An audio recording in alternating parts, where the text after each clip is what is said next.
नमस्कार, स्वागत है आपका एबीपी गंगा में। मैं उदेश। हाई अलर्ट की शुरुआत करते हैं। हाई अलर्ट में आपको दिखाएंगे कानपुर पुलिस की पोल खोलती वीडियो, जिसके बाद हड़कंप मच गया। दिखाएंगे आपको पुलिस की तमंचा चौकी, इसके साथ ही दिखाएंगे ब्लैक फंगस का ब्लैक होल, तो वही दिखाने जा रहे हैं नदियों का प्रलयनाद। तो सबसे पहले आपको हाई अलर्ट करने आए हैं हम तमंचा चौकी को लेकर, पुलिस की कार्यशैली को लेकर, क्योंकि कानपुर पुलिस का जो वीडियो सामने आया वो चौंका देने वाला है, जिसमें मामले को मैनेज करने के हथकंडे बताए जा रहे हैं। पुलिस पर आरोप है कि मामले में आरोपियों के पास से तमंचा दिखाने के लिए पूरी प्लानिंग चौकी के अंदर बैठकर की गई। वो बात अलग है कि पुलिस के आला अधिकारियों ने इस वीडियो को ही एडिटेड बता दिया। देखिए पुलिस की तमंचा चौकी। कानपुर पुलिस पर उठने लगे सवाल। ये सब मौके पे ही थाने में घुसकर किया समर्थकों ने बवाल।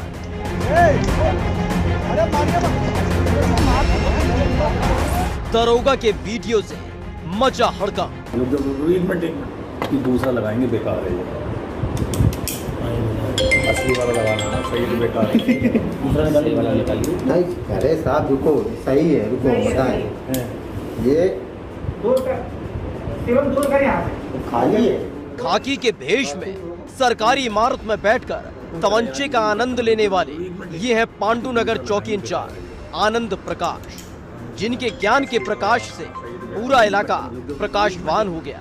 जिस कर्मठता से केस को सुलझाने की कवायद चौकी इंचार्ज ने की, उसे सुनकर कानून की किताब लिखने वाले भी अपना मत्था पीट लेंगे।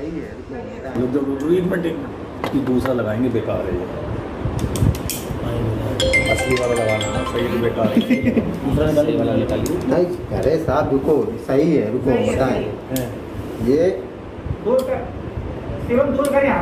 खाली है। इस मसले को पूरा विस्तार से बताएंगे, लेकिन सबसे पहले आपको लेकर चलते हैं इस मामले की तह में, जहां आरोप लगे कि 2 दिन पहले भाजपा के विधायक सुरेंद्र मैथानी अपने घर के बाहर टहल रहे थे। इसी दौरान उन पर बम से हमला करने की सूचना सामने आई। कानपुर की होनहार पुलिस ने भी तत्काल प्रभाव से कार्रवाई करते हुए नीर शीर चौराहे के पास से 3 अपराधियों को गिरफ्तार करने का दावा कर दिया। साथ ही दावा किया गया कि इनके पास से तमंचा, चाकू और बम बरामद हुआ था। थाने के अंदर जमकर हुआ तांडव, जिसके बाद आरोप लगे कि विधायक सुरेंद्र मैथानी के समर्थक थाने पहुंचे और फिर जमकर हंगामा किया और पकड़े गए आरोपियों से मारपीट भी की थी। इस दौरान पुलिस पर आरोप है कि वो समर्थकों को सिर्फ हटाती नजर आई। पुलिस की कार्यकुशलता का सार यहीं खत्म नहीं होता, बल्कि इस दौरान पांडुनगर चौकी के अंदर का वीडियो सामने आया है, जिसमें अपनी कुर्सी पर विराजमान चौकी इंचार्ज आनंद प्रकाश मामले को मैनेज करते नजर आए कि कैसे केस बनाया जा सकता है। यार इसमें सब गड़बड़ है। सही वाला लगाना पड़ेगा। सही वाला लगाना पड़ेगा। तो फेंक के सील करके गया। ये बताऊं क्यों नहीं दिखा रहे हैं यहाँ? ये सब प्रक्रिया वही मौके पे होगी, मैथानी जी के घर के सामने। क्या सर आओ बैठे साहब, ये जो प्रक्रिया है हमारी, ये यहाँ नंगे नहीं दिखा सकते। ये सब मौके पे ही सील होगी वही। लेकिन उनको तो दिखा सकते हैं ना आप। उनको तो थाने में दिखाया जाता है। ये गलत क्योंकि ये हम माल मौके पे ही सील होता है। वीडियो सामने आते ही कानपुर पुलिस में हड़कंप मच गया कि आखिर कैसे मामलों को मैनेज किया जाता है। साथ ही कई सवाल भी खड़े हो गए कि आखिर किसके दबाव में अवैध तमंचों के दम पर मामले बनाए जा रहे थे, वो भी तब जब कल तक यही कानपुर पुलिस सपा विधायक पर कार्रवाई को लेकर अपनी पीठ थपथपा रही थी, जब बिना मास्क के सपा विधायक इरफान सोलंकी के समर्थक का चालान काट दिया था, और जब विधायक इरफान सोलंकी भी बिना मास्क के सिफारिश करने पहुंचे तो उनके नाम का भी एक चालान काट दिया था। जिसके बाद बड़े वाले साहब ने तत्काल प्रभाव से 2 दरोगाओं की पीठ थपथपाई थी और इनाम भी दिया था। सत्ता पक्ष और विपक्ष के विधायकों के साथ 2 तरह का व्यवहार करने के बाद कानपुर पुलिस की कार्यशैली सवालों के घेरे में आ गई है। समाजवादी पार्टी के विधायक इरफान सोलंकी जब दलेलपुरवा में अपने कार्यकर्ता का चालान छुड़वाने पहुंचते हैं तो उन पर कोविड प्रोटोकॉल के उल्लंघन के तहत, मास्क न पहनने के तहत चालान कर दिया जाता है। और उसके बाद दूसरे दिन जब बीजेपी के विधायक सुरेंद्र मैथानी पर हमले की सूचना आती है और 3 अपराधियों को जब पकड़ा जाता है तो उनके समर्थक काकादेव थाना अंतर्गत पांडुनगर पुलिस चौकी पहुंचते हैं और समर्थक अपराधियों को मारते पीटते हैं। बड़ी संख्या में पहुंचते हैं और बड़ी संख्या में पहुंचने के बाद कोविड प्रोटोकॉल की धज्जियां वहां पर भी उड़ती हैं। लेकिन थाने में अपराधियों से मारपीट की तस्वीर है। बिना मास्क के खड़े लोग और दरोगा की मामला मैनेज करने की कार्यकुशलता को अधिकारियों ने सिरे से खारिज कर दिया। एक पुलिसकर्मी का वीडियो संज्ञान में आया है। यह वीडियो प्रथम दृष्टा एडिटेड प्रतीत हो रहा है। इस पूरे प्रकरण की और वीडियो की ऑथेंटिसिटी की जांच additional DCP waste Shri Abhishek Agarwal जी को दी गई है। उनकी जांच रिपोर्ट के आधार पर अग्रिम वैधानिक कार्रवाई की जाएगी। इस वीडियो को पहली नजर में एडिटेड बता दिया गया, लेकिन जैसे ही दरोगा आनंद प्रकाश का वीडियो सामने आया तो सवाल उठने लगे, जिन पर कार्रवाई का ढिंढोरा पीटकर खुद की कार्यकुशलता का बखान कानपुर पुलिस कर रही थी। उन्हीं सपा विधायक इरफान सोलंकी ने अब सवाल उठा दिए। पुलिसकर्मी बता रहे हैं, मतलब पुलिस के आला अधिकारी बता रहे हैं कि ये माननीय विधायक जी के घर के बाहर जो गली है वहाँ पे ये घटना हुई है। माननीय विधायक जी के वहाँ नहीं, मुझे नहीं मालूम, और अल्लाह ना करे किसी के घर पे हुई है घटना, क्योंकि वो सम्मानित व्यक्ति है, माननीय विधायक है, और ये जानबूझ के माननीय विधायक जी के वहाँ नहीं हुआ। पर कहने की बात ये उसी दिन की घटना है जब मेरे साथ ये घटना हुई तो कप्तान साहब ने, यानी पुलिस कमिश्नर और पुलिस ने वो 2 सिपाहियों को, 2 चौकी इंचार्जों को 1000 रुपये दे के इनाम दिया। मेरे ऊपर मास्क ना लगाने पर चालान करा, और वहीं पे तमाम लोग ऐसे जो वीडियो में है मौजूद है, किसी ने ना मास्क पहना हुआ है, ना पुलिसकर्मी ने मास्क पहना हुआ, उनका ना किसी का चालान हुआ और ना किसी पुलिसकर्मी वालों को इनाम दिया गया। तो इसीलिए वो कहावत जो सबने सुनी होगी कि जिसकी लाठी उसकी भैंस, एक कहावत बीजेपी वालों के ऊपर पूरी सेट होती है। फिलहाल इस मामले ने कानपुर पुलिस को एक बार फिर से सवालों के घेरे में ला दिया है कि आखिर किसके दबाव में कानपुर पुलिस काम करती है और अवैध तमंचों के जरिए आरोपियों पर केस मैनेज करती है। साथ ही चौकी इंचार्ज के हाथों में जो तमंचा है, सवाल ये है कि वो कहां से आया। साथ ही उन लोगों पर कार्रवाई के नाम पर अब तक क्या हुआ जिन्होंने चौकी में पहुंचकर पुलिस वालों के सामने आरोपियों से मारपीट की थी। फिलहाल पुलिस की तरफ से मामले की जांच के आदेश दे दिए गए हैं। एक वीडियो वायरल होता है जिस वीडियो में पांडुनगर चौकी इंचार्ज आनंद प्रकाश एक कट्टे के बारे में बात कर रहा होता है और उसमें कट्टे को बदलकर विधायक के घर के बाहर से सील करने की बात करता है। हालांकि कानपुर की पुलिस ने इस वीडियो को एडिटेड बताया है, लेकिन ये वीडियो सोशल मीडिया पे वायरल हुआ और उसके बाद तमाम सवाल उठ खड़े हुए हैं कि कानपुर की पुलिस 2 तरह की रवैये अपना रही है 2 विधायकों को लेकर के। समाजवादी पार्टी के विधायक के साथ दूसरा रवैया है और बीजेपी जो सत्ता पक्ष है उसके विधायक के साथ दूसरा रवैया है। यानी कानपुर की पुलिस की कार्यशैली अब सवालों के घेरे में आ चुकी है। कानपुर से कैमरामैन पंकज के साथ रतीश त्रिवेदी, एबीपी गंगा।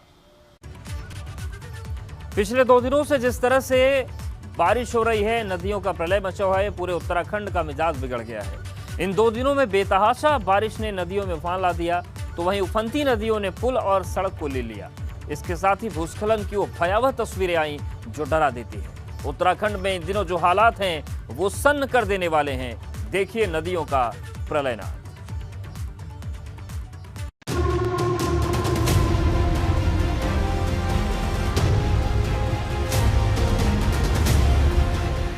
आसमान से लगातार बरसती बारिश ने वो खौफनाक तस्वीरें सामने रखती हैं जो रोंगटे खड़े कर देती, डरा देती है और उत्तराखंड में इस साल हुई त्रासदी की यादों को एक बार फिर से जिंदा कर देती है। लगातार आफत उगल रहा आसमान, सड़कों पर दरार, नदियों में उफान, पानी के बहाव में फंस गई जान, भूस्खलन से आफत में आ गई जान। ताउते तूफान की दस्तक ने जहां एक तरफ गुजरात में तबाही मचाई तो वहीं उत्तर भारत में लगातार बारिश हो रही है, जिसके बाद उत्तराखंड में हालात बिगड़ने लगे हैं। जोशीमठ, पिथौरागढ़, उत्तरकाशी और रुद्रप्रयाग की ये तस्वीरें डरा देने वाली हैं। लगातार हो रही बारिश की वजह से जोशीमठ में नदियों का जलस्तर बढ़ गया और हालात ऐसे हो चुके हैं कि लोगों की जान आफत में आ गई है। ये तस्वीरें त्रासदी की यादों को ताजा कर देती हैं, जहां लोग जगह जगह फंस गए थे। जोशीमठ के लामबगड़ में अचानक से उफान पर आई नदी की वजह से 4 जिंदगियां फंस गईं, जिसके बाद एसडीआरएफ के जवान मौके पर पहुंचे और 4 जिंदगियों को एक एक कर बाहर निकाला। इस दौरान अपनी जिंदगी वापस पाकर लोग खुश नजर आए। धौली गंगा का बढ़ गया जलस्तर। धौली गंगा में बह गया झूला पुल। वहीं जोशीमठ के ही धौली गंगा की तस्वीरें सन्न कर देने वाली हैं, जिसने फरवरी में हुई त्रासदी की यादें जहन में ताजा कर दी। उस वक्त भी तेज उफान पर थी धौली गंगा और जमकर तबाही मचाई थी। धौली गंगा का जलस्तर बढ़ने से तपोवन टनल के पास भंगयुल गांव को जोड़ने वाला पुल बह गया, जिससे हड़कंप मच गया। दरअसल 7 फरवरी को जब ऋषिगंगा में जल प्रलय आई थी, उसके बाद पीडब्ल्यूडी ने धौली गंगा पर झूला पुल बनाया था, लेकिन नदी का उफान देखते ही देखते पुल को लील गया। रुद्रप्रयाग में पहाड़ों से गिरी आफत। भूस्खलन की दिल दहला देने वाली घटना। लगातार हो रही बारिश की वजह से न सिर्फ नदियों का जलस्तर बढ़ रहा है, बल्कि पहाड़ अब आफत उगलने लगे हैं, जो लोगों की जान पर भारी पड़ रहा है।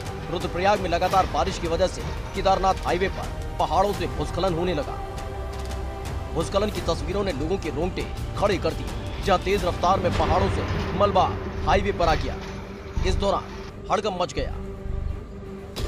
इस दौरान हाईवे पर आवागमन बंद हो गया, तो वहीं लगातार मलबा हटाने का काम किया जाने लगा। कहाँ जाना था आपको? हमको किरोड़ा जाना है, लेकिन रोड बंद हो गई जी। कम से कम 2 घंटे हो गए यहाँ पर। कोई बंदोबस्त नहीं है, प्रशासन का नहीं है, किसी का ठेकेदार का नहीं है, किसी का कोई वो नहीं है। प्रशासन आया नहीं यहाँ पे अभी तक? कोई नहीं है। प्रशासन का कोई कर्मचारी यहाँ पे नहीं है? ना कोई नहीं है, सब ऐसे ढेले ढाले पड़े हुए हैं। खाली कागजों में कार्रवाई होती है, ऑन ग्राउंड तो कोई देखता ही नहीं है। ऊपर से तो बहुत सारे ऑर्डर मिलते हैं कि रोड जल्दी खुल जाएगी, लेकिन खुलता ही नहीं है। नदियों का सड़कों पर कब्जा। पानी ने लील ली कई गाड़ियां।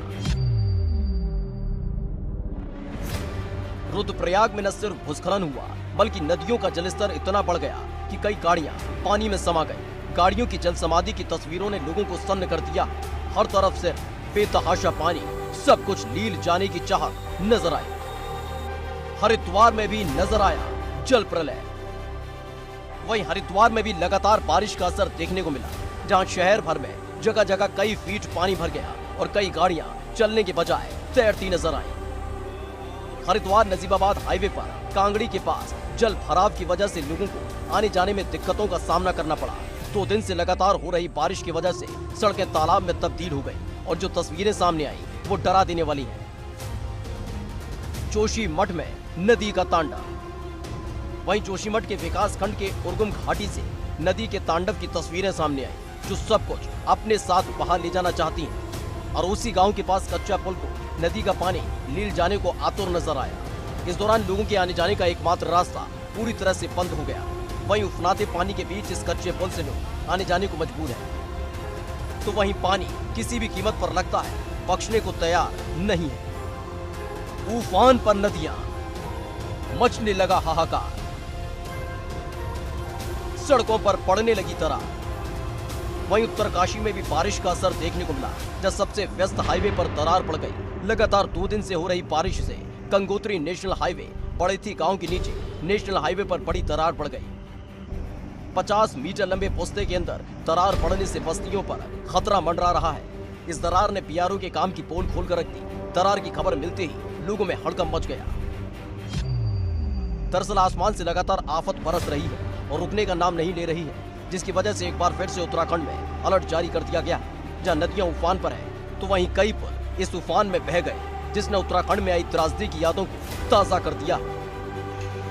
Bureau report, ABP Ganga. Corona काल से बाहर निकलने की जद्दोजहद लगातार जारी है और इस बीच एक और संक्रमण लोगों की जान पर भारी पड़ता जा रहा है। ब्लैक फंगस के ब्लैक होल में लगातार जिंदगियां समा रही हैं। लोग छटपटा रहे हैं। जो इंजेक्शन की पर्याप्त मात्रा न होने से स्वास्थ्य विभाग बेबस है और लाचार नजर आ रहा है।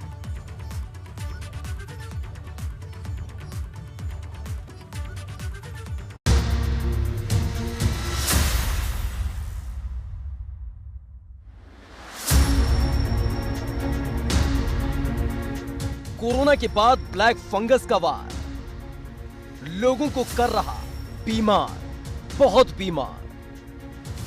कोरोना से लगातार जिंदगियां जद्दोजहद कर रही हैं, वहीं दूसरी तरफ एक और संक्रमण ने कहर बरपाना शुरू कर दिया है। ब्लैक फंगस चुपके से आया और देखते ही देखते शहर दर शहर अपने पैर पसारता जा रहा है और लोगों की जान लील रहा है।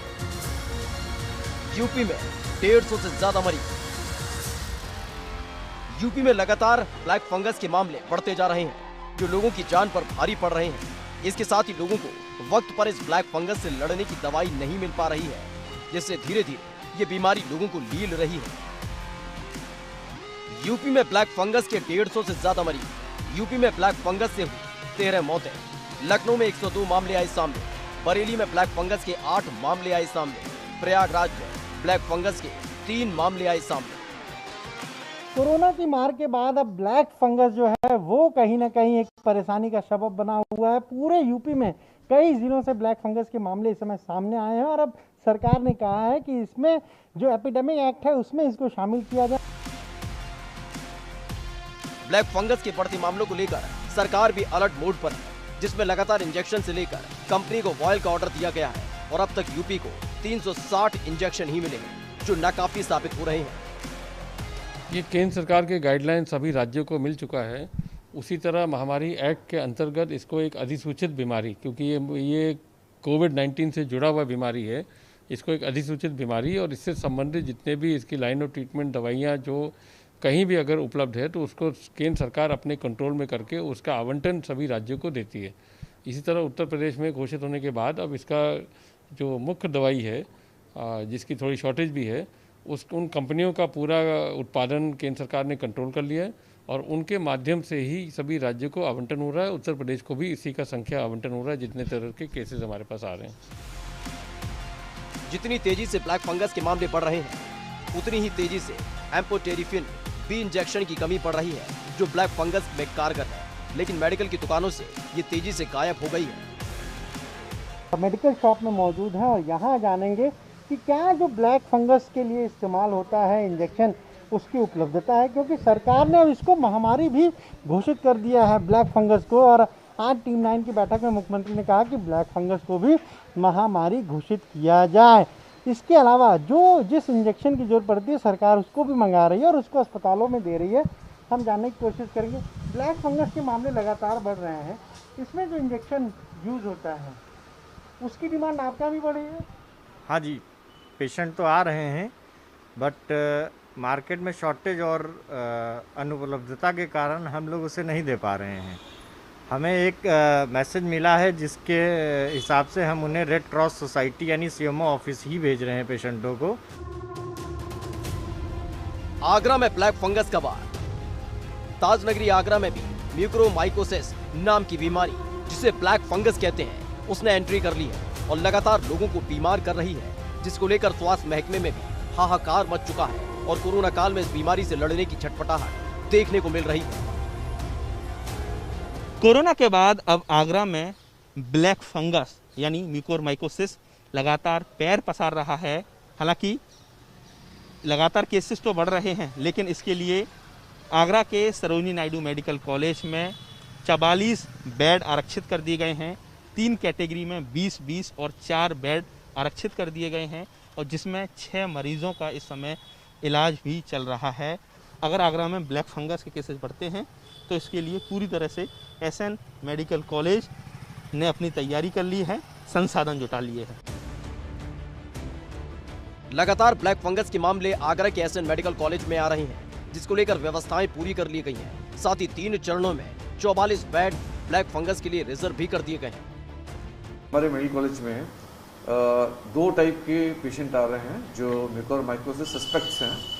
इनमें एक तो वो आ रहे हैं जो कोविड पॉजिटिव हैं, दूसरे जो कोविड नेगेटिव या कोविड से ठीक हो चुके हैं। जो मुख्य कारण है म्यूकोरमाइकोसिस का ब्लैक फंगस मिसनोमर है, ये ब्लैक फंगस नहीं है, लेकिन इसका चूंकि जो जिस जगह को इफेक्ट करती है वहाँ पे काले चकत्ते पड़ते हैं, तो इस वजह से टिश्यू नेक्रोसिस की वजह से इसलिए ब्लैक फंगस कहा जाता है। असल में ये ब्लैक फंगस कैटेगरी की फंगस नहीं। आगरा में तैयारी तो है, लेकिन आगरा में भी ब्लैक फंगस से लड़ने के लिए पर्याप्त तादाद में इंजेक्शन मौजूद नहीं है, जिससे स्वास्थ्य विभाग बेबस नजर आ रहा है। नोएडा में ब्लैक फंगस की एंट्री। नोएडा में भी ब्लैक फंगस की एंट्री हो चुकी है। अब तक नोएडा में ब्लैक फंगस के 24 मामले सामने आ चुके हैं और लगातार लोगों को अपनी चपेट में ले रहे हैं। कोरोना के बाद अब ब्लैक फंगस लोगों के लिए जानलेवा साबित हो रहा है। अगर बात करें तो गौतम बुद्ध नगर जिले में ब्लैक फंगस की दवा भी उपलब्ध नहीं है।